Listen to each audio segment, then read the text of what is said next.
Hey guys, check this story out about those cats that tried to shoot up or have the plot to shoot up the White House at the UFC event. Check this out. One of the leaders was an immigrant. Um, the Democrats love immigrants so much. Check this one out. Meanwhile, let's change gears. A Fox News alert. DHS is now confirming moments ago there was suspected ringleader accused in a plot to carry out a mass casualty attack on the UFC event at the White House last Sunday is an illegal immigrant. Abraham Alvarez, a 31-year-old from Mexico, who came here as a child, overstayed his visa, and then allowed to stay under the DACA program during the Obama administration, the so-called Dreamers. Former FBI investigator Bill Daley joins us now. Bill, this is a hideous plot. It looks as though there's some type of military in the background. It seems as though they've had a few phases to it. And now we find out an illegal is behind it. What's your conclusion? Well, I kind of summed up with probably three words, chilling, stunning, and certainly gravely concerning.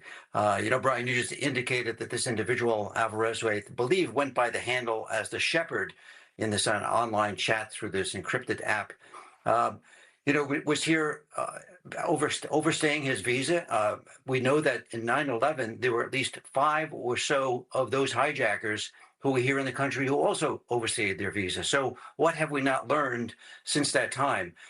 Brian, there are a number of different facets to this story, and a couple that kind of jump out at me, which are really significant. First of all, these were not just kids. These weren't kids fantasizing about it, sitting down in their basement playing video games. These were people who were from 19 to early 30s who got together on an online chat. And at this point, there are 5 who've been arrested.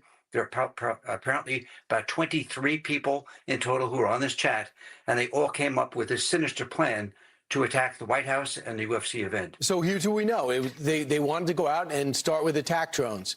They also wanted to stage a fake protest. And then once the attack drone hit and panic would ensue, they were going to storm the gate and then also have snipers up high for when people tried to flee, they'd be gunned down. Does that strike you as something sophisticated? It certainly does. And at this point, is also suggesting that this was a low-cost, high-impact type of plan. If you look at it, the cost to assemble perhaps drones, which you buy at a hobby shop, the weapons that were acquired, which we believe were already acquired through some photos that were released by the DOJ in some of the indictments, is that this was not something where you could kind of follow the money, as we would say in some larger terrorist plots. These were people kind of operating kind of below the radar, if you will, and coming up with a plan that would perhaps, if this case, Brian, if it didn't happen at the USC event, these people could have gone on and be planning something at another event, whether it's a sporting event or some other political event. So to me, this went from aspirational to ongoing kind of operational aspects of this, because they were already acquiring some of the equipment needed. They had photos that they were looking at that were gleaned online where they're actually marking out, places where the snipers would be located and where the crowds would exit and where we'd have kind of a funnel point. So there was a level of kind of, let's say, sophistication.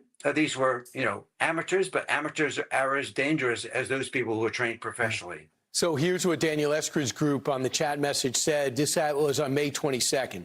The goal here is to get at least 3 trigger event ops fully planned and manned, and to the best of our ability, have them executed on the same day or in rapid succession so that our message is undeniably clear to our illegitimate government and our fellow Americans that we are waging war. They're also called out AIPAC, Jews in particular, and people of wealth and influence.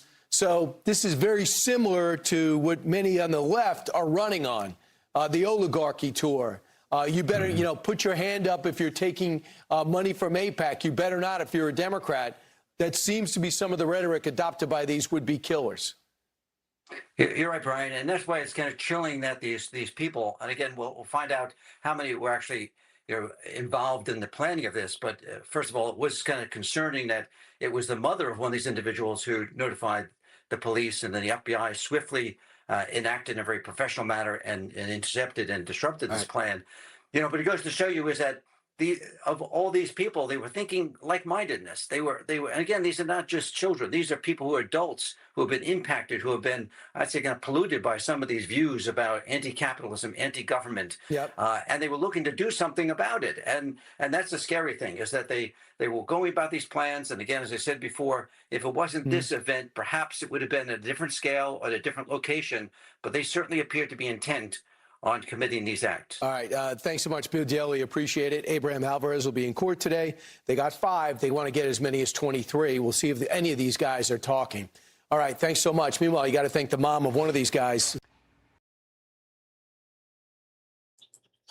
Yeah, I would like to thank the mom of one of those guys. Man, she saved a lot of lives if they were going to do this crazy stuff.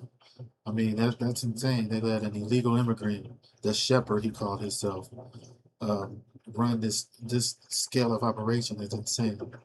I'm glad they got caught. I hope they get life in prison. Don't make no sense. I don't see any Democrats denouncing this type of stuff.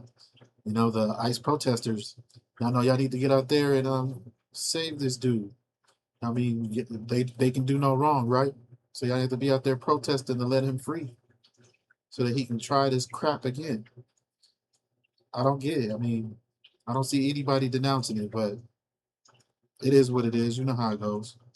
If you guys like this type of content, please like, comment, and most importantly, subscribe. Thanks for watching.